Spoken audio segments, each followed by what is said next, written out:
aqui eles continuam falando, né? Aqui no versículo, eu falei que ia meditar só no 14, mas a gente vai meditando e vai tomando gosto, né? Diz assim: então o rei e todo o povo ofereceram sacrifício ao Senhor. Salomão ofereceu em sacrifício 22.000 bois e 120.000 ovelhas. Assim o rei e o povo dedicaram o templo a serviço de Deus. Os sacerdotes estavam nos seus lugares e os levitas também com os instrumentos de música. Olha que coisa linda. Tudo organizado. Cada um na sua posição, cada um no seu lugar para adorar ao Senhor. Aleluia. Que coisa mais linda, né? Segundo o que o rei Davi tinha feito para eles, tocaram, aleluia, acompanhando o cântico, o seu amor e eterno, seu amor eterno. Era assim que esses executava os cânticos de louvores feito por Davi. Todos os Israel ficaram de pé, enquanto os sacerdotes que estavam em frente dos levitas tocavam as trombetas. Salomão deitou também ao serviço de Deus. Salomão dedicou também ao serviço de Deus a parte central do pátio que ficava em frente do templo. Ali ele apresentou as ofertas que foram completamente queimadas e a gordura dos animais que havia sido oferecidos nas ofertas de paz. Salomão fez isso porque o altar de bronze era muito pequeno para os sacrifícios que eram completamente queimados, para as ofertas que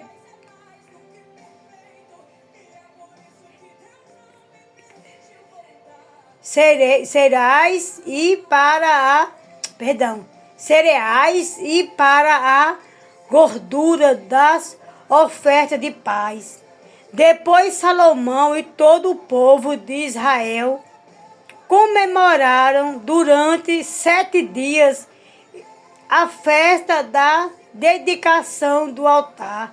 Estava ali uma enorme multidão, pessoas que tinham vindo do país inteiro, desde a subida de Amate no norte até a fronteira do Egito no sul. No dia seguinte começaram a comemorar a festa das barracas, que também durou uma semana. E no dia seguinte fizeram uma grande festa de encerramento. No outro dia, o dia 23 do 7º mês, o rei mandou o povo para casa. Todos foram embora, felizes e alegres por causa de todas as coisas boas que o Senhor Deus tinha dado a Davi, a Salomão e ao seu povo de Israel. Gente, era uma quantidade de pessoas, era um número enorme, né?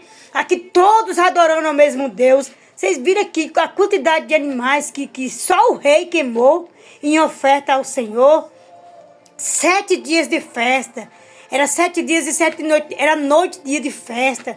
de comemoração, de alegria de ter feito aquele tempo para adorar o Senhor.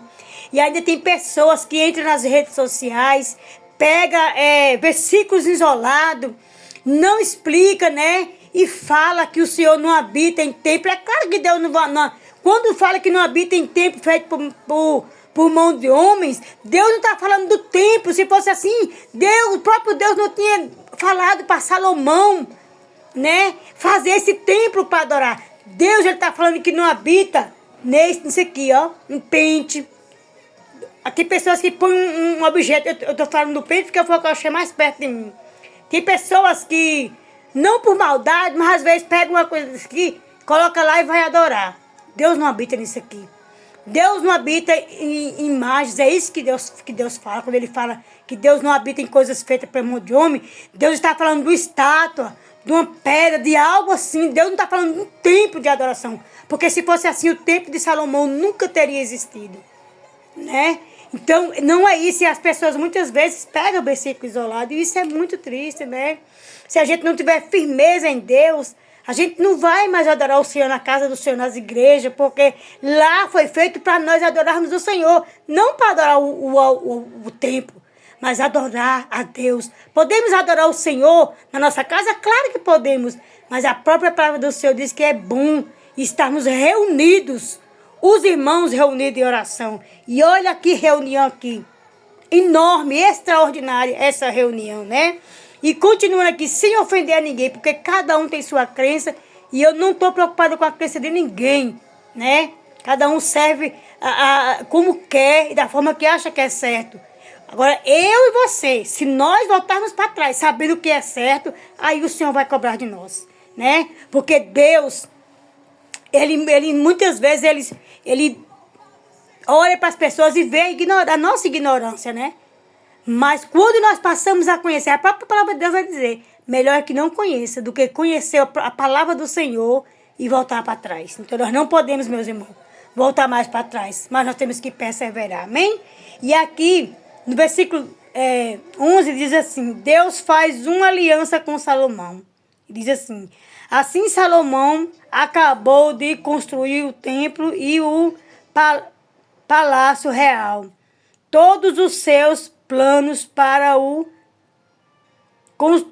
a construção do templo e do palácio deram certo. Então o Senhor Deus apareceu de noite a Salomão e disse, eu ouvi a sua oração e escolhi este templo para ser o lugar onde serão oferecidos os sacrifícios. Quando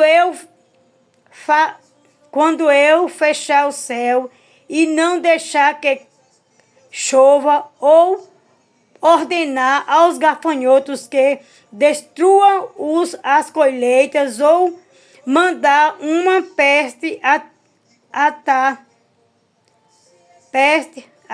atacar o povo, então se o meu, aleluia, glória a Deus. Então aqui, Deus está falando, né, do templo onde foi construído, né. Meu povo que pertence somente a mim se arrepender, abandonar os seus pecados e orar a mim, eu os ouvirei do céu, perdoarei os seus pecados e farei o país progredir de novo. Escutarei com atenção as orações que forem feitas neste templo, pois é o templo que escolhi e esperarei para ser o lugar onde deverei ser adorado para sempre. Eu tomarei conta dele e sempre o protegerei. Amém? Então aqui Deus, ele fala para Salomão. A oração de Salomão, né? Deus fala que ouviu a oração dele e fala assim que se ele cerrar o céu, se ele enviar gafanhoto ou peste para destruir aquele povo, aquela nação, as colheitas, e o povo se achegar, se arrepender, o povo que chama pelo nome dele, se o meu povo que chama pelo meu nome se arrepender e orar, for naquele lugar ali, naquele templo construído pelas mãos daquele povo, aleluia, ele está dizendo assim, ó, se vocês entrarem ali, se prostrarem, se arrependerem dos seus pecados, eu, Deus, ouvirei dos altos céus o teu clamor e me arrependerei. Ou seja, ele vai enviar as bênçãos do céu, aleluia, para que aquele povo seja abençoado, amém? Então que nesta noite você venha refletir nessa mensagem do Senhor, porque o prazer de Deus é que nós sejamos abençoados. O prazer de Deus é que nós sejamos fortalecidos. E que a graça do Senhor nunca nos falte, porque o Senhor é bom e misericordioso. Aleluia, glória a Deus. Então, meus amados irmãos, nós não temos que pegar a palavra do Senhor isolada, não. Nós temos que ministrar a palavra do Senhor nas nossas vidas, porque o Senhor quer fazer em nossas vidas. O Senhor quer chamar à existência aquilo que não existe em nossas vidas. E que toda sombra, tudo aquilo que não provém do Senhor, que tenta nos paralisar, que tenta nos impedir de ouvir a voz do Senhor, seja lançado por terra, que a graça e a paz dele seja sempre com cada um de nós, que nós possamos descansar no Senhor, esperar nele e saber que ele é bom. Ele é o único que pode fazer, ele é o único que pode chamar a existência aquilo que não existe. E quando nós clamarmos de todo o nosso coração, o Senhor vai fazer coisas grandes e extraordinárias em nossas vidas, amém? Fiquem na paz e que o Espírito Santo de Deus seja com todos. O que daria eu e você por todos os benefícios que o Senhor tem feito por nós.